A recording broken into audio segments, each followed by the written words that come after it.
မြတ်စွာဘုရားရှင်ကိုရမြတ်ကြီးဟောထားတယ်ဒါနကထာသီလကထာတက္ကကထာကာမဏအာရိနဝကထာ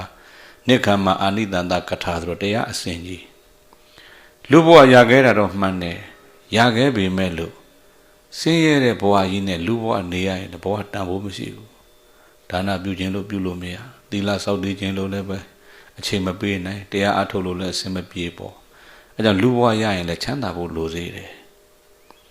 ချမ်းသာဖို့ဆိုတာဒါနရှိမှဖြစ်မယ်ဆိုပြီးတော့မြတ်စွာဘုရားဒါနကထာကိုခေါ်တာဥစွာပထမဟာလူတွေအဲ့ကြတော့ချမ်းသာဖို့လိုတယ်ဆင်းရဲရင်မဖြစ်ဘူးဆိုပြီးဆင်းရဲမှကြောက်ပြီးဒါနတွေပြုလာကြဒါနတော့ရှိတယ်ဒါနရှိလို့ချမ်းသာတယ်ချမ်းသာပြီးမကြမ်းမာရင်လည်းလကားပဲချမ်းသာလို့ပစ္စည်းဥစ္စာတွေများတယ်ဒါပေမဲ့လူကအိပ်ရတဲ့လဲနေတယ်ဆိုကိုရှိတဲ့ပစ္စည်းကကိုယ့်အတွက်အသုံးမဝင်ဘူးအဝတ်စားတွေဘလောက်များအိပ်ရတဲ့လင်းနေတဲ့လူကမဝတ်ချင်တော့ဘူး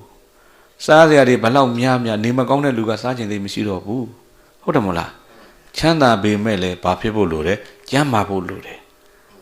အဲကြောင့်ကျမ်းမာဖို့ရန်အတွက်သီလရှိဖို့သီလစောင့်တည်မှကျမ်းမာမှာဆိုပြီးမြတ်စွာဘုရားကသီလကထာကိုခေါ်တာဟုတ်ပြီလားဒါနကထာသီလကထာဟာအဲကြောင့်လူတွေအသက်လဲကျမ်းလဲကျမ်းမာခြင်းကြတယ်ချမ်းလဲချမ်းသာခြင်းကြတယ်ဒါနလည်းပြုသီလလည်းစောင့်တည်ဟာလူချမ်းသာတဲ့နတ်ချမ်းသာကပိုးတယ်တက္ကကထာပေါ့ဟာနတ်ပြည်တောင်းတပြီးတော့တခါကောင်းမှုတွေပြုအဲ့တော့လူချမ်းသာပဲဖြစ်ဖြစ်ဘယ်ချမ်းသာမှ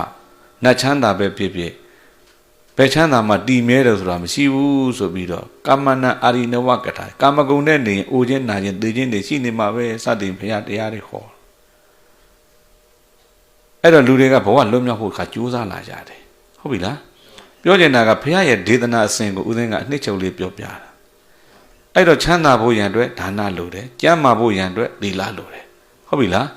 ချမ်းသာခြင်းကျမ်းမာခြင်းနဲ့အကျိုးနှမျိုးကိုတကူတည်းလှူပြီးကျင်တယ်ဆိုရင်ဆေးလှူခြင်းဟာချမ်းသာခြင်းရောကျမ်းမာခြင်းရောနှမျိုးစလုံးရတယ်